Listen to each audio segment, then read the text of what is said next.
Good morning, everyone, and welcome to day 6 of O2LAC Virtual Week 2020. We made it to week 2. We're very excited to have you here on a Monday morning. Thank you for joining us. For the past 9 years, as you know, O2LAC has been a space for technology service companies from across Latin America and the Caribbean to network, to explore business opportunities through our matchmaking system, and to learn about the latest trends in technology directly from the companies who are pushing the envelope in the different areas. Over the last week, we've had fantastic sessions featuring topics that range from AR/VR to entrepreneurship, e-commerce, video games, animation, automation, etc. If you missed any of last week's sessions, you can still enjoy the recordings in O2LACvirtual.com. Today's session will be conducted entirely in English. La sesión de hoy será en inglés, así que los invitamos a utilizar el botón de interpretación que podrán encontrar abajo de la ventana. Lastly, we invite you to share your question for today's presenters on the chat. The team will be reviewing them, and we will share a couple before the session ends. As you know, today's session is titled Disruption and Transformation in Marketing, Responding to Crisis with Leadership and Strategy.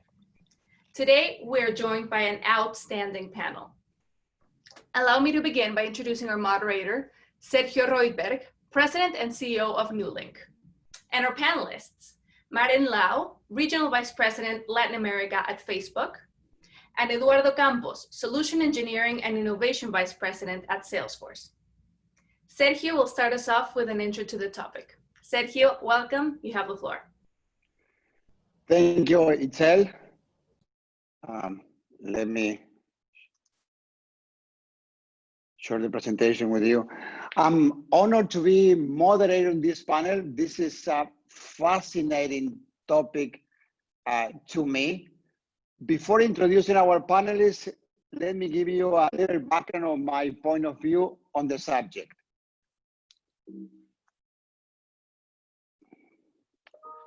You know, one of my biggest pet peeves is when someone tells me I am working on it. Where's the report? I'm working on it. When's the meeting? I am working on it. I can't stand the tendency to use the present continuous in English, but I realize this is a fact and I need to accept our world is in progress. Pre-COVID, the world had already been changing, yet most people didn't understand the gravity of these changes. In my view, these changes were driven by 4 principal forces, which I also explain in my book Expuestos, published last year. Here they are: velocity, transparency, collaboration, and social consciousness. Recent data from McKinsey shows us that in just 8 weeks, we have jumped 5 years forward in terms of consumer and business digital adoption. Actually, most C-level executives have led their company to digitize at least some part of their business to protect employees and serve customers facing mobility restriction. You might know him. Satya Nadella, CEO of Microsoft, said a couple of days ago, we now live in a world of remote everything, not just remote control, but remote everything. Let me some example.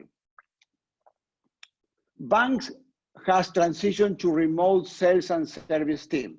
They've launched digital outreach to make flexible payments arrangement for loans and mortgages. Grocery stores have shifted to online ordering and delivery as their primary business.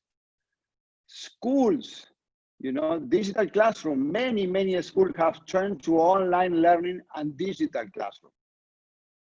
Doctors have ramped up telemedicine. In my case, I never had a virtual consultation with doctors, and now my doctors doesn't want to see me.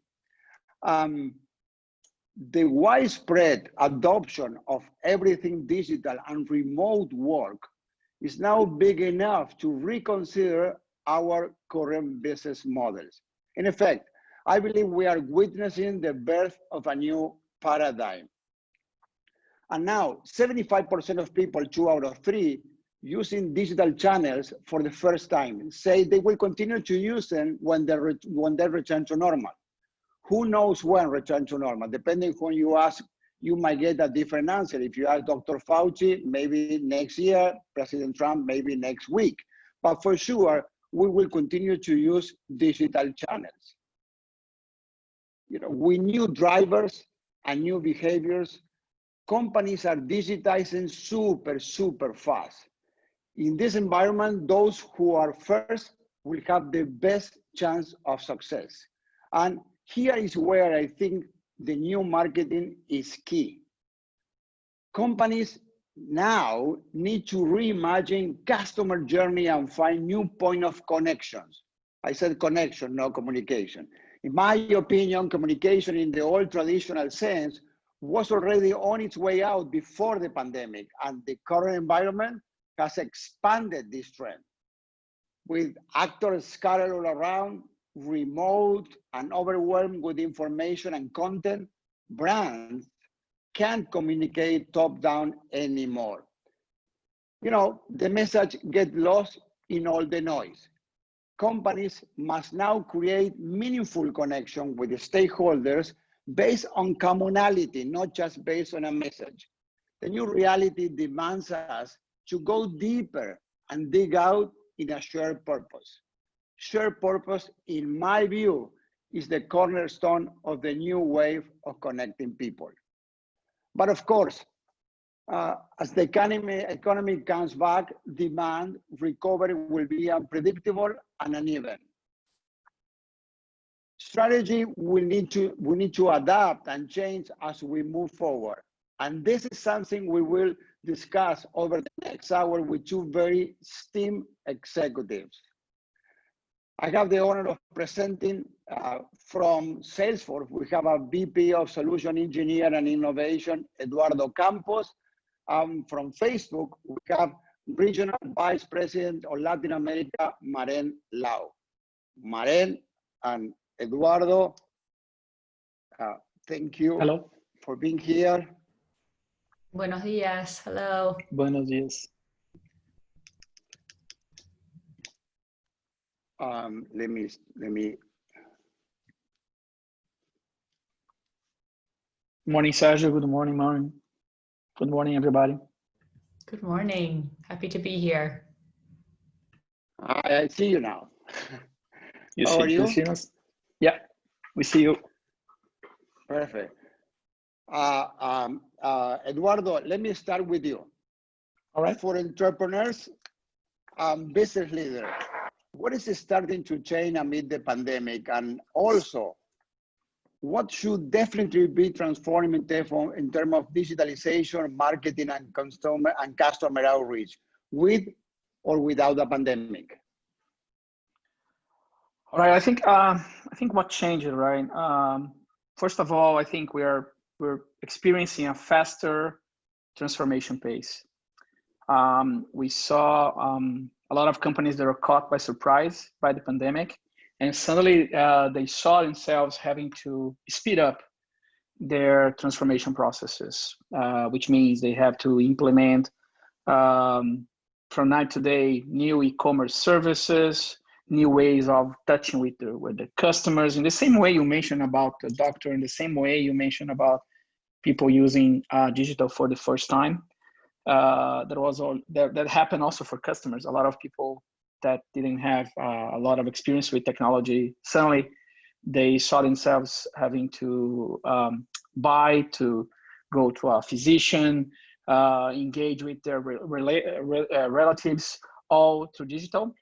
I even remember my birthday this year when I tried to connect all my parents. It was so funny. It took us 30 minutes to get everybody on the same Zoom session like this. But coming back to business, I think what it's now really changed for good is that we're experiencing a constant and frictionless customer experience process that companies are pursuing now, using technology, leveraging technology, and also deeper levels of engagement. And it's counterintuitive, but we see deeper level of engagement through digital now with the pandemic versus what we saw before because of the usage of technology and reliance on metrics and so on. I think to start the discussion, that would be my opening remarks. Great. Eduardo, given the sales force was already used to working under the new normality of connectivity and digitalization, how has it been dealing with the pandemic? Well, let's break this in two parts, right? First, the company, Salesforce, and us as employees, right? The entire Ohana, as we call the employees of Salesforce, partners and customers. I've been working from home since March 15, so 4 months now, at least in Brazil, but our offices around the world closed between February and March. And now we are opening again in certain parts of Asia and little by little, right? In the beginning, as I think in most companies was like, had to adapt to, we're used to work remotely. Our technology allows us to work from anywhere and to manage a sales organization, a support and services organization from anywhere. At least looking to the way we operate in Brazil, we saw an increase in productivity levels because suddenly in a city like Sao Paulo and I bet in other cities in Latin America, you were not dealing with traffic, with traveling and working from home with all the technology. The company provided to us all the support.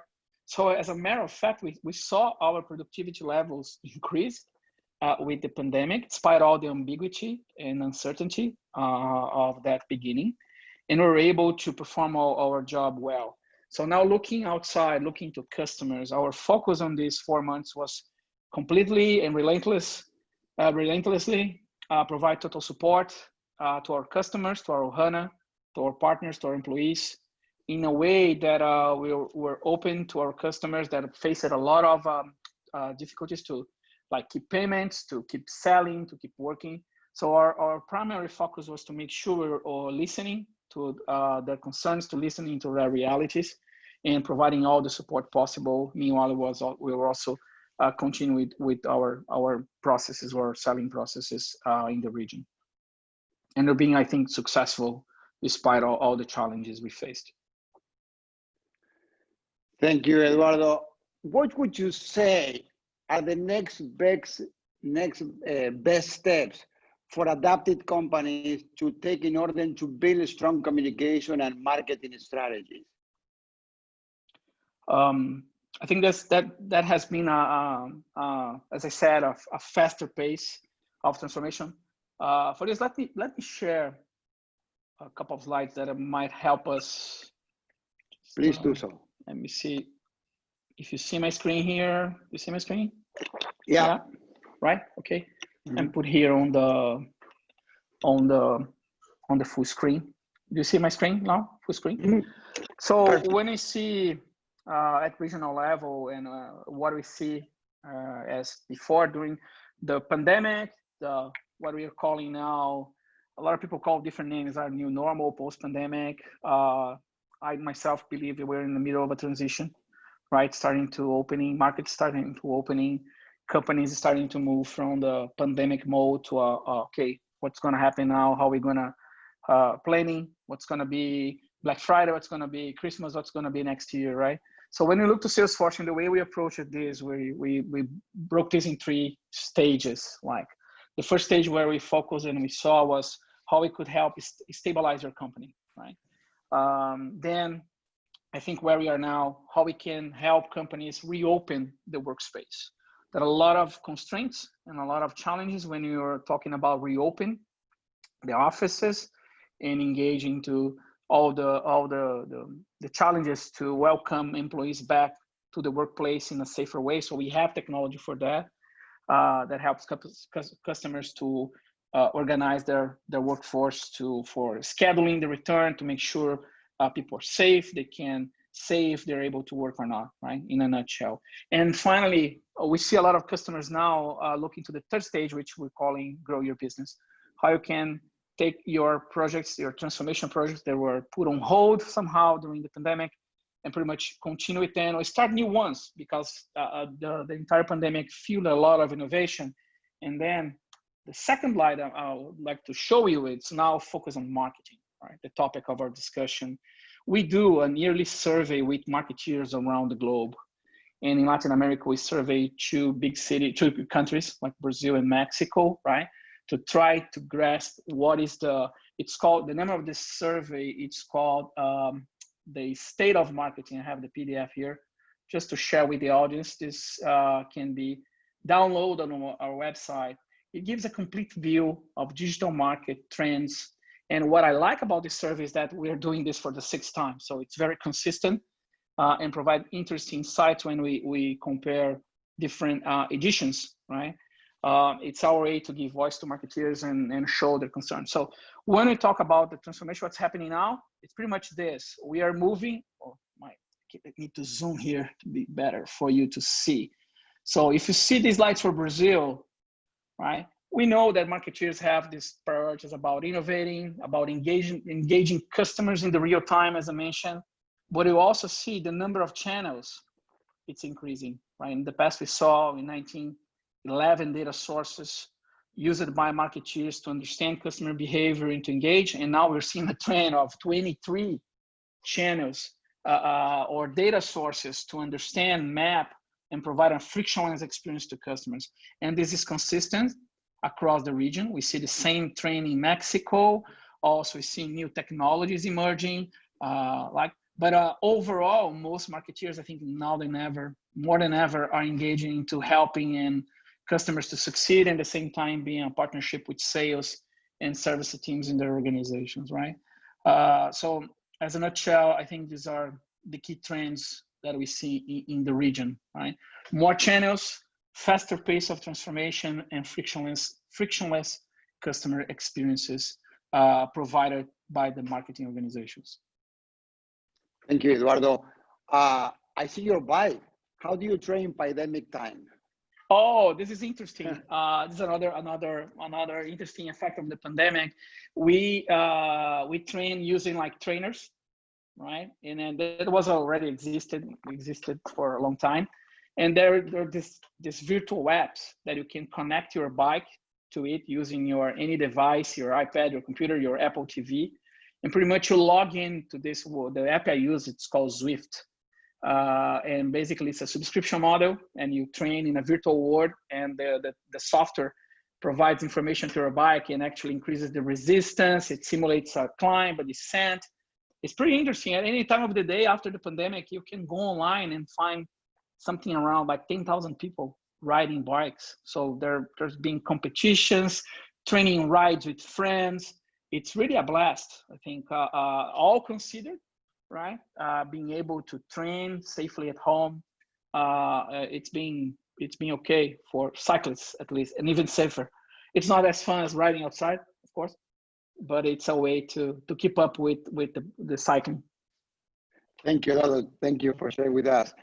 Let me switch to Maren. Hi, Maren. How are you? Hi there, how are you?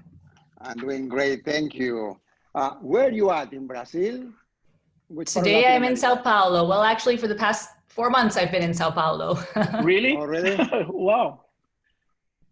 Let me ask you about, Maren, about the regional level, your regional level. What has been the main problem you encounter in terms of communication and leadership on the platform? And have you addressed them? Yeah, so it's been interesting. You know, this has been quite a time for everyone. I think the COVID challenge presents challenges and opportunities for businesses in Latin America and of course throughout the world. And I think, Sergio, you mentioned several of these trends in the beginning that I found were very interesting. You noted shared purpose and connecting people, and think about how once COVID began, really all the means of physically connecting to people, to businesses, all broke down. And so we've had to rethink connections in all kinds of ways over the past 4 months.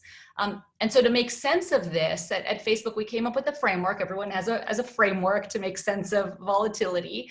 And we phrased it react, respond, and reemerge, right? So the three R's. I've heard many companies, many clients that I speak to, they add in an R, they say reinvent, which I think is also very appropriate for these times, depending on the kind of business that you have.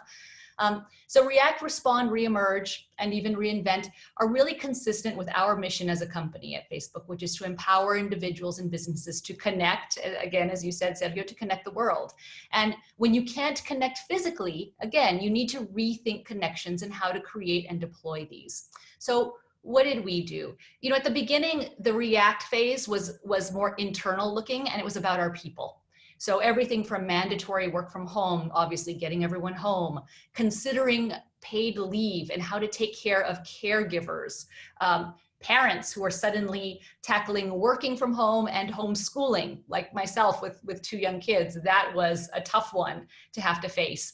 And access to mental resources, mental health resources, because we know that for everyone, and especially for being home alone for so long, this has a toll, has an impact on each of us. And so React was about our people and how do we connect with our people. And then moving into Respond was looking outwards, our community, the businesses that are so critical to the economy in Latin America, right? Small businesses make up our backbone of Latin America. And so Facebook began a journey of ensuring that people around the world had access to factual information about COVID. Because as many of you saw, information was just changing so quickly, and we wanted to make sure that factual information was top of mind. And so we partnered with the World Health Organization, la Organización Mundial de la Salud. We partnered with governments. We have worked with governments in Argentina, in Chile, to create chatbots to get appropriate information. We partnered with the Ministerio de la Mujer or Ministerio de la Sociedad in some countries, in Argentina and Chile in particular, to create chatbots around domestic violence, because we know when people are home alone, there has been a very large increase in domestic violence, especially in our region in Latin America, which is troubling. And so how do we create access to tools that people around the world can use with our platform? And then secondly, as I know we have many developers and people in technology outsourcing, you know, we worked on supporting businesses. And so our first response in that area was to create a $100 million grant for pymes, for SMBs globally. And that is, you know, that was a gesture to help pymes bridge the near-term challenges that they were facing with cash flow. There's also a business resource hub on Facebook that you can look at with tools for companies to stay connected with customers and keep businesses on track. And we really, as you noted, have been accelerating digital transformation with our clients of all sizes, especially on how to improve or launch e-commerce capabilities. So, you know, I speak a lot to clients of all sizes, and it's amazing what you see and the creativity you see around Latin America. A few weeks ago, I was speaking to a young woman from Cali in Colombia, Ana Maria, and she started this company called Mas Brownie in Cali. And what Mas Brownie does is they sell brownies in universities, right? And they had a network of about 600 different people and points of sale selling brownies. And of course, when COVID started, that all had to change. And so they've moved under the lockdown, they moved nearly everything online, and they use tools like Facebook Audience Impact to do segmentations. They use Instagram to convert prospects. They use WhatsApp. And she has converted, you know, most of her sales. Now social media are the biggest, she calls it the biggest intangible asset of my firm, because she's been able to move to 80%, you know, her sales 80% online now. And so we see people using digital tools in new ways that, Sergio, as you mentioned earlier, an acceleration that CEOs say would have taken me 2 to 5 years, and now I need to do it in 2 months. And so really, and for I think this audience today, there are incredible opportunities that are coming out of COVID, especially in Latin America, which typically has been the least penetrated. The lowest number of e-commerce shoppers or people using online e-commerce is in Latin America. And so that gives us, with this acceleration, a tremendous opportunity to connect people digitally and transform in new ways. Thank you, Marianne. Let me ask another question. Which plan or strategy for 2020 pre-pandemic had to be rushed and become solution, and which have been discarded or postponed? Yeah, so I mean, we're a digital right? A digital company. We're in the business of digital transformation. And so I think instead of discard it, it's that we had to accelerate and invent new ways of connecting, right? And so the acceleration again came in the form of, for example, how do businesses across Latin America accelerate their use of WhatsApp, conversational commerce, the WhatsApp Business API, WhatsApp Enterprise integration. You can see cases throughout Latin America, in Brazil with Via Varejo, that began to move their salespeople online to use WhatsApp to fulfill demand and to help people who were not that used to shopping online. They could look online and also call a person on WhatsApp. So we see different ways of addressing this. We have accelerated new products like our food order stickers on Instagram, bringing that to Latin America. These are stickers that integrate with food delivery providers, our partners like iFood or Rappi, Pedidos Ya, Uber Eats, to help promote local restaurants and facilitate ordering, because that helps small businesses in our community stay in business. We launched gift cards in Latin America so that people could pay cash now to a local business, maybe your favorite local, tienda, loja down the street, and they can have that cash now to cover their immediate costs, their people, their staff, and then give you product when they open. Like now we're seeing the reopening. And we integrated there with LATAM providers like Cora or Nuvem Shop, Loja Integrada, right? And so we do a lot of work within this business and tech developer ecosystem, a lot of partnering to ensure that we could connect businesses and help them meet their objectives, which is really in some cases surviving and in some cases just rapidly taking advantage of this opportunity to grow faster. And so that's where we've really been focused. And again, where I see a tremendous opportunity to bring together this ecosystem that we have in Latin America to accelerate change. Maureen, how do you see the future of users' behaviors, given their new habits and consumption patterns? Which will be the best habits for companies to apply? Yeah, that's a great question. Look, I don't think, we won't go back to the way things were, okay? And so when we think about the last R in our framework, react, respond, and reemerge, we are reemerging with a completely different outlook on consumer behavior and on agile business operation. And largely what we know is that consumers that are now, we've doubled our penetration in Latin America, that's not going back, okay? And so we've advanced. What does that mean? Does it mean that people won't go into stores anymore? No, of course not. I think what we'll be seeing is hybrid consumer patterns where you may see pure online. You will still see pure offline, and you'll see this hybrid of, can I buy online and pick up in store, right? How else can I think about consumption patterns?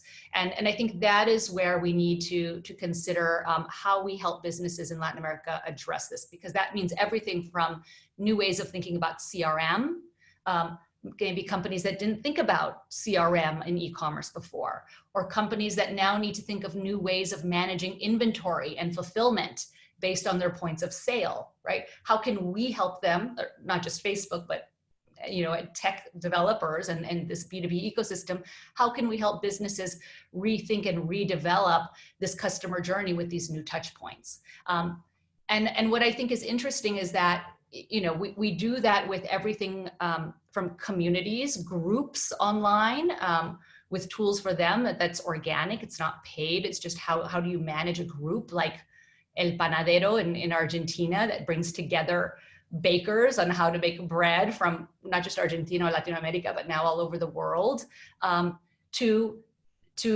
large businesses.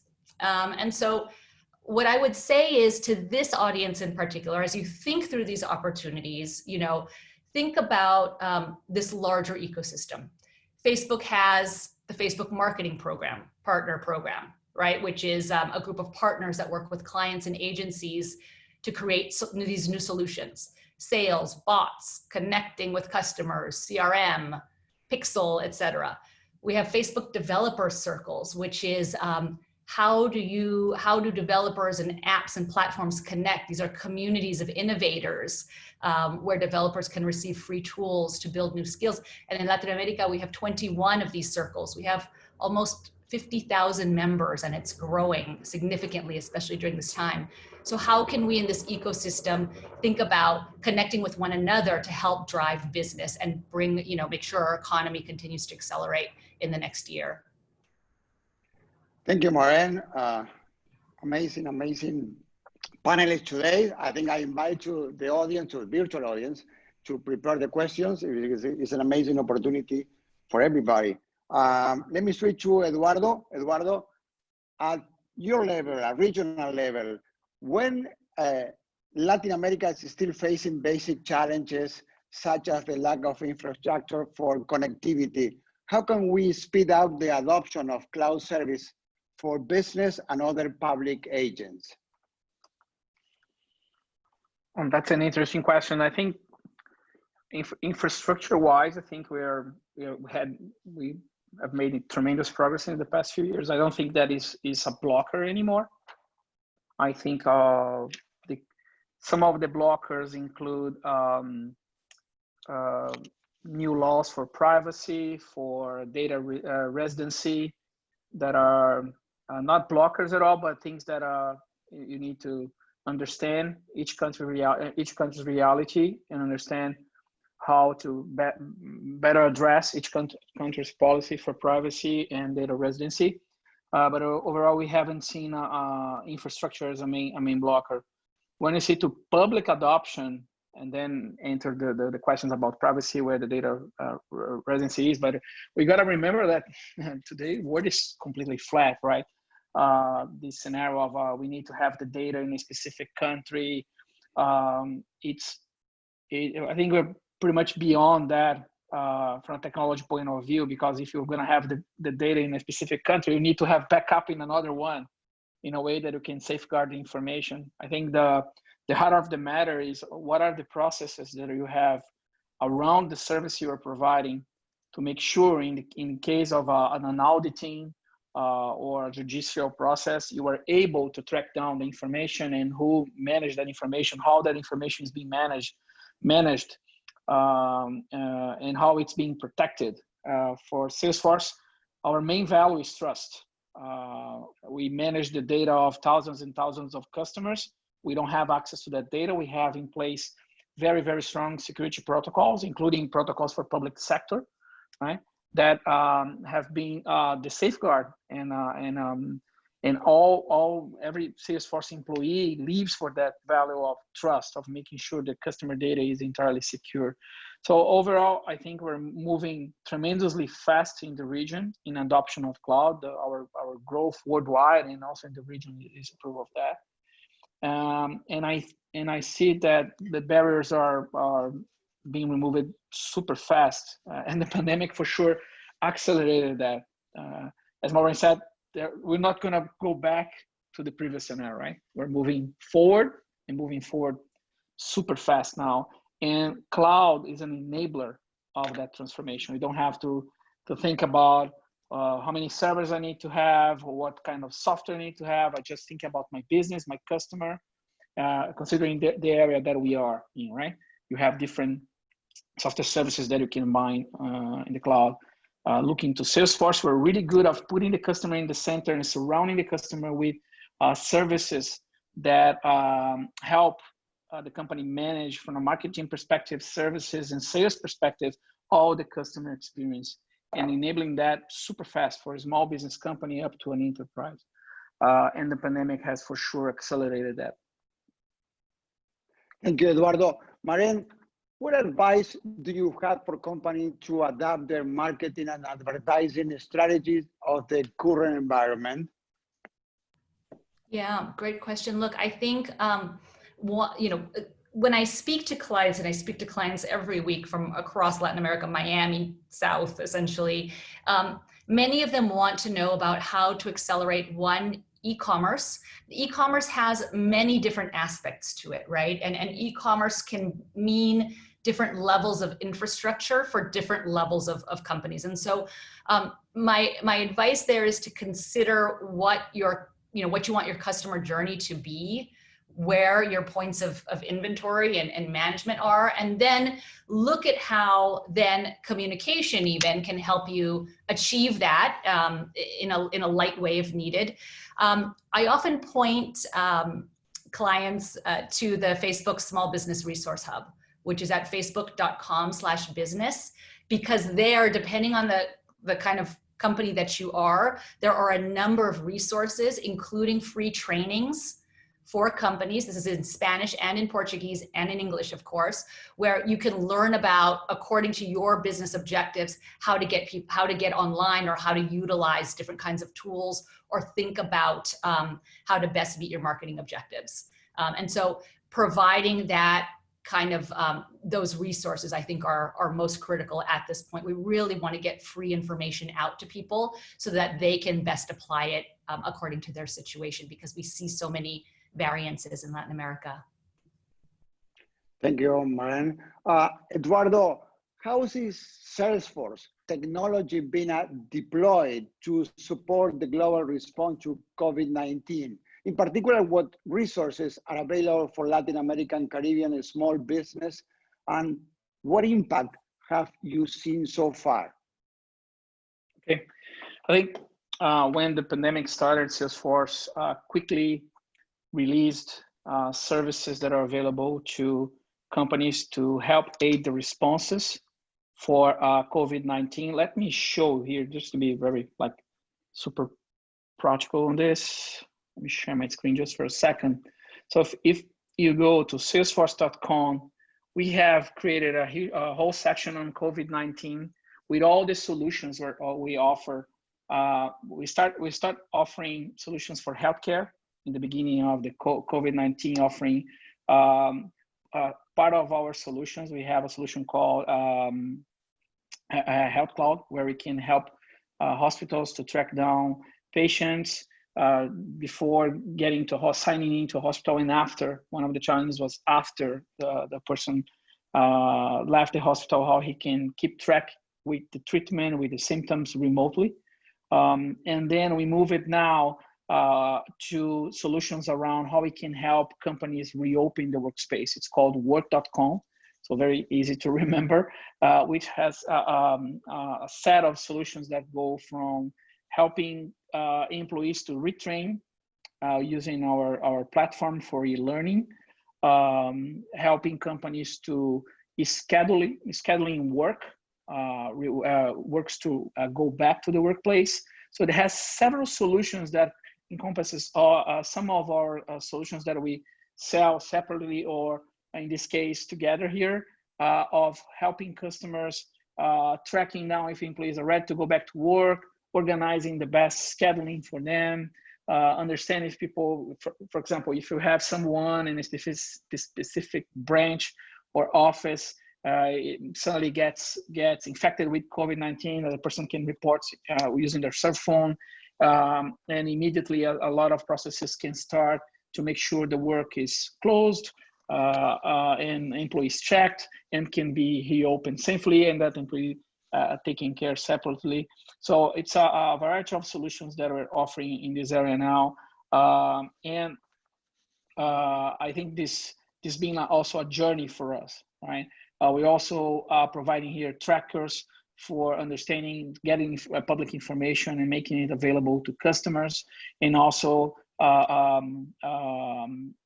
looking to the software side of things. We're publishing a lot of and communicating with a lot of lives.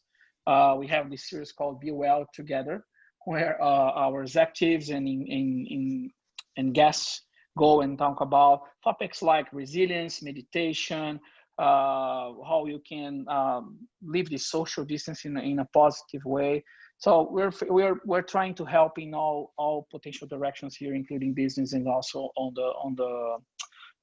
the personal side, let's say, right? On how we can help people to live through this struggle in a better way. I think that's the word. Eduardo, it's great. You know, there's so much that's going on right now that it's always great to have these resources available for people. Again, so there are some companies that had to shut down huge factories and are now having to reopen factories to, the small business that was able to shift everything online. And so having that wealth of resources is fantastic. We put the links to the programs that we mentioned on the chat. So anyone who's listening that wants that access, you can see the COVID-19 resource hub there.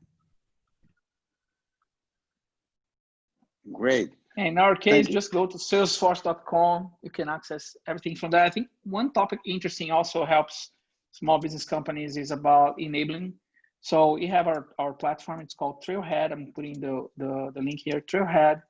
It's our platform for e-learning. So trailhead.salesforce.com is also a good stopping point for learning. Even if you're a small business company and want to understand how to better drive your digital transformation, to better understand CRM, for example, how to sell better. I think that's super important for small business, especially now. We believe technology can help companies, small business companies, bridge the competition and compete aggressively by providing a better service to customers versus any big company in the market. It's really about providing the best service possible and putting the customer in the middle of all experiences. Thank you, both of you, for the insightful answers. Let me switch to the virtual audience. I have a question.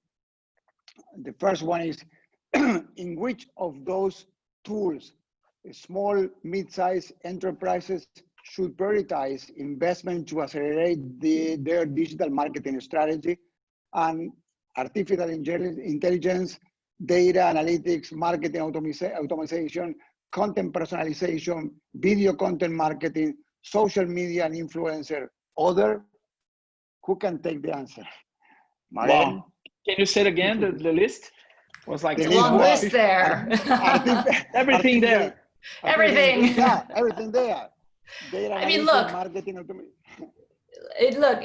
What you really need to think about is how you are going to reconstitute your consumer journey into a digital experience or even a hybrid experience. So when you're thinking about digital, there are many, many steps, and it's going to depend on your sophistication, right? Where you are in that maturity or that evolution, right? And so, I would not, for example, let's take conversational commerce. Let me start with a concrete example. Okay, so conversational commerce, which is how do I use messaging? Messaging has exploded, especially during a time like this. People like to do chatting. In Latin America, we like it a lot. Messenger, WhatsApp, whatever form of chatting you're using, it's very big. And so let's take that as a trend.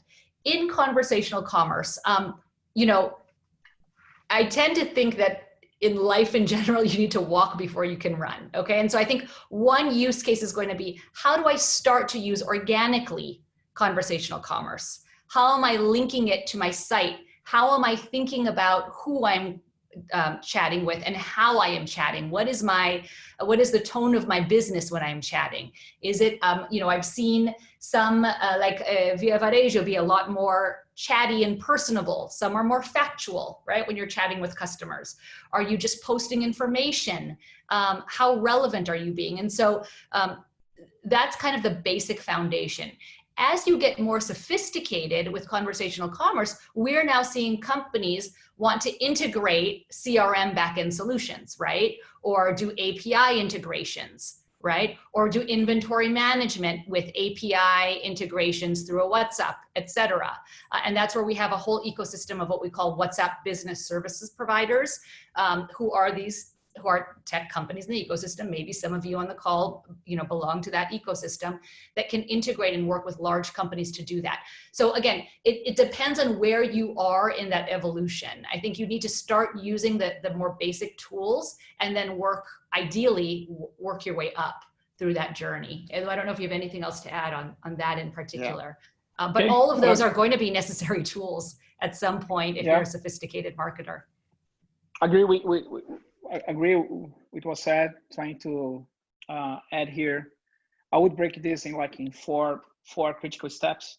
If you stop and think first, do you have your customer data We talk a lot about digital transformation, but sometimes we go into companies, we don't have the customer email, customer phone, customer address. We don't know who the customer is. We tend to deal with all these large databases, data lake, AI, but when you look to the quality of your data is really bad. So get real about that. And be honest. If you really have the data there, regardless if it's a lot of data or just the customers that are actually buying from you in the past 6-12 months, then you have something to start. This is the first point. Second, with the reality we're living now, is your value proposition still valid? The product, the service you're selling is still valid. You should, if we're talking about marketing, you should take a serious look at your value proposition, and then think about changing the ways that Maren said, conversational commerce, I use that you go into a website, you have like, can I connect you to our WhatsApp salesperson? You're creating frictionless experiences by doing that, right? And that is based on companies assessing their value proposition, understanding that, for example, a new set of customers that didn't buy through e-commerce before is buying now. So we need to make it easier for them. And this is the third point. Is your buying process frictionless, or is it hard to buy from you? You need to like do several steps. We have seen in Brazil, at least, and I think it's reality across the region, some platforms to buy, for example, food that you can buy your dinner or lunch in less than 10 seconds. These are like frictionless experiences that I think are more than ever, and especially now, super compelling to consumers. And fourth, what's your offering? And then I think the technologies we're discussing, AI, social, marketing automation, social conversations, and everything that was said, they are super powerful. But if your offering is compelling, you know who you're selling to, you know who you want to talk, then the tools, they just allow you to generate revenue again. And I think that's the bottom line. If you put everything together, are you being able to sell and to satisfy your customer, then you are in a good shape. Thank you, Eduardo and Maren. This question is to Maren. The question of the question from the audience is, how can small companies could access to the grant, the $100 million grant that Maren mentioned? Where can we find additional information requirements? It is open to all countries in Latin America and Caribbean.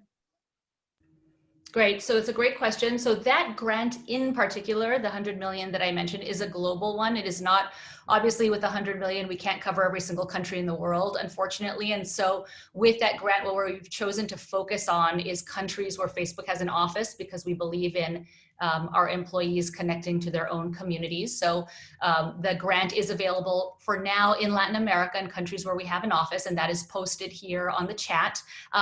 What I will say is that, well, we can't grant this money, unfortunately, to every SMB or to every country around there. We do have a number of resources open that are free of charge for small businesses. Okay, so take a look at the links there. Look at the COVID Resource Hub. The link is there. Look at our general facebook.com for business. That is there as well. It'll cover some of these topics that Edu also mentioned around frictionless commerce, which is a really important one. Frictionless e-commerce is really important. It'll talk about how to leverage Instagram or WhatsApp for your business. Really simple tools, I think, that everyone can start to use to better their business. If you're a community manager, we just came up with a community manager learning on how to best manage your group. There are, again, even businesses that manage groups. So we'll post that as well on this chat. It's the Community Resource Hub. It's a free e-learning course from what we call Facebook Blueprint.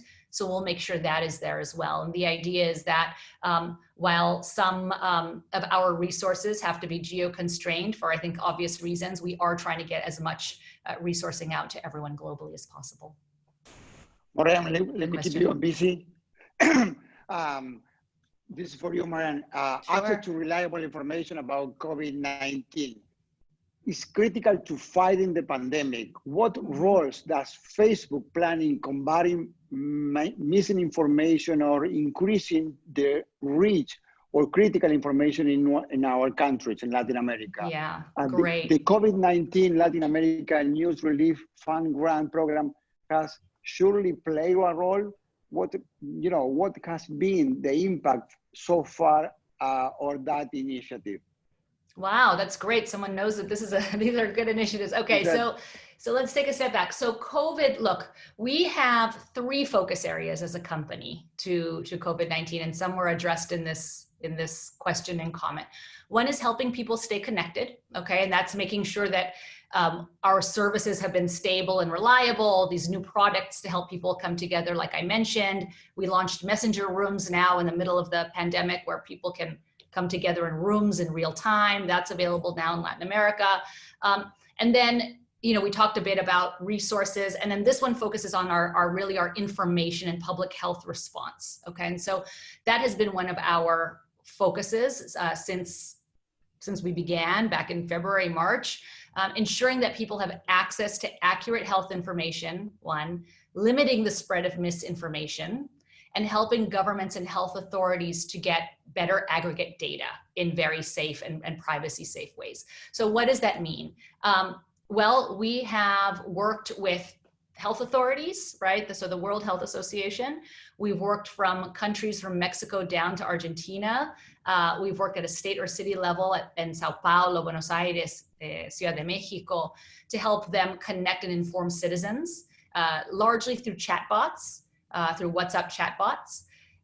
You can go to the Coronavirus Information Center if you want, and that is when you're on a Facebook, the Facebook feed, it appears at the top of your feed. But absolutely, our investment and our focus on Latin America has been paramount. And I have to say, I've been really, really proud of the work that's been done. For me, when we were able to connect Argentina and Chile to these domestic violence chatbots, that was, to me, phenomenal work. Again, keeping in mind that Latin America is the region that most had a rise in domestic violence of any region in the world. And by connecting people, not just women, people, women and men, to this chatbot, it's a silent environment where they can text for help if they needed help. It's not a voice environment, right? That was really important.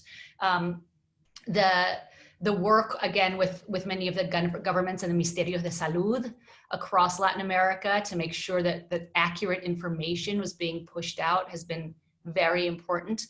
And then the fact checking has also been important. And so what we do at Facebook, not just during COVID, but obviously also during a pandemic when correct information is so important, is invest in fact checking organizations. And so we work with many around the world. We work with several here in Latin America to ensure that information that goes out can be checked by third parties and it can be flagged if it is incorrect.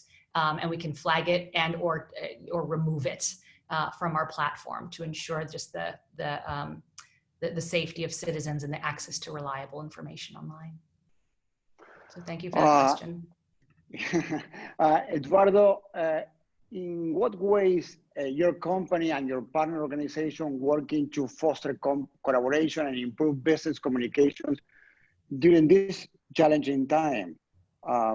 What advice do you have for Latin American and Caribbean small, mid-sized enterprise, we call pymes, on developing new system to promote collaboration and productivity? Is a hard word in this time. All right. Let me break in 2 parts the answer. First, what we're doing in collaboration with our partners. As far as we call the OHANA, right? The collection of employees, customers, and partners that it's combining. OHANA is the word for family in Hawaiian. We are being in touch with our partners along the way during the pandemic in several fronts. One of them was to make sure that the offerings we're putting into the market to help governments, pymes, enterprises, that we would have our partner ecosystem ready to actually go implement. Several of them move it super fast to have these offerings being implemented. Some of them doing pro bono for hospitals and governments around across the region. So this was the first part, right? The second part about how PYMEs can create a collaborative effort. I think it starts with the heart of the company, of having this collaboration being part of the company mission values. I have seen several examples across the region of companies that created this by engaging even in social activities of combining efforts with other companies to help during this time of pandemic, of providing, for example, free supplies to governments, to helping people in moments of need in several geographies, even business that were struggling. I've seen an example in my city here of real estate. As you can imagine, real estate went to a super downturn during the pandemic, and real estate agent that I know, she was like engaging in a lot of social activity, connecting people that she knew, that either she sold a house or help another person to buy, connecting these people to engage into social activities, volunteering during the pandemic. That was a way to keep her network, her customers, engaged and having her on their mind in a positive way. This was just one example of a way to create collaboration between between the company and the customers, right?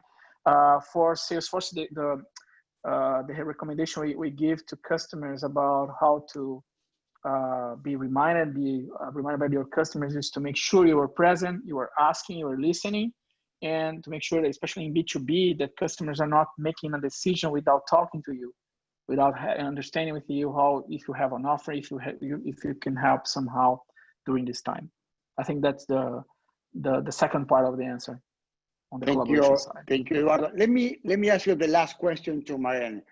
How can technology, Maren, help companies begin to safely reopen? Because I think it's the key for the near future for us, for everybody. Yeah, it's a great question. I mean, my expertise is more in a digital environment, right, or a virtual environment, because I have no doubt that technology applied to a physical environment can help in many ways that I'm just not as familiar with, and certainly not an expert with. I think as we think about technology in a virtual environment, I would think about a few things. The most important is, again, access to accurate information. And this can, we can split this up according to the kind of business or group that you are, but for businesses to start to open, you can do something as simple as noting on your website, on your Facebook or your Instagram page or your WhatsApp page or wherever, whatever page or app or platform you have, even your hours of operation. Okay, that's a really simple one that we've worked with PYMEs on, because a lot of people don't know.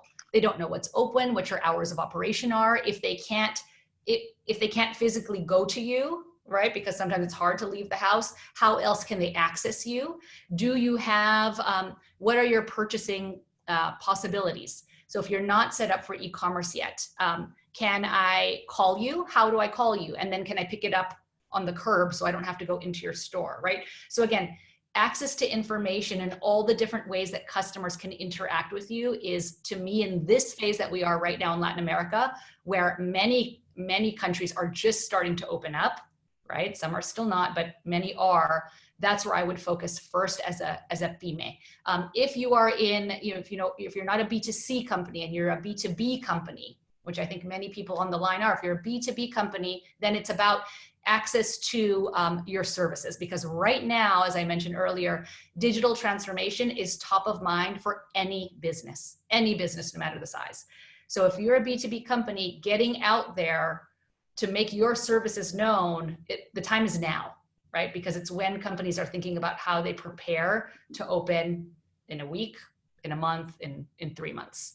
Okay, we are running out of time. Yeah. But I want Eduardo to also, do you want to add something to this question, Eduardo? I feel agreed, Maren. Get your company out, put your services there, communicate, engage. I think the name of the game is engagement, right? Assess your value proposition, create frictionless customer experiences, and engage, and go out and learn, fail fast and learn, and use the tools available. Completely agree. Thanks again, Marin and Eduardo, for your insightful answers. Definitely, the COVID-19 crisis has been a seismic event across the globe, which caused, as we know, major disruption. We are certain that we have long-term ripple effect through our society. I hope everyone watching today was able to get some answers to help navigate this new normal. Eduardo, Marin, thank you so much. And also to the virtual audience, thank you for joining us. See you in the next one. Thank you, Sergio. Thank you, Maureen. Thank you, Sergio Edu. Ciao. Ciao. Bye-bye. Stay safe, everybody. Bye-bye. Have a great week.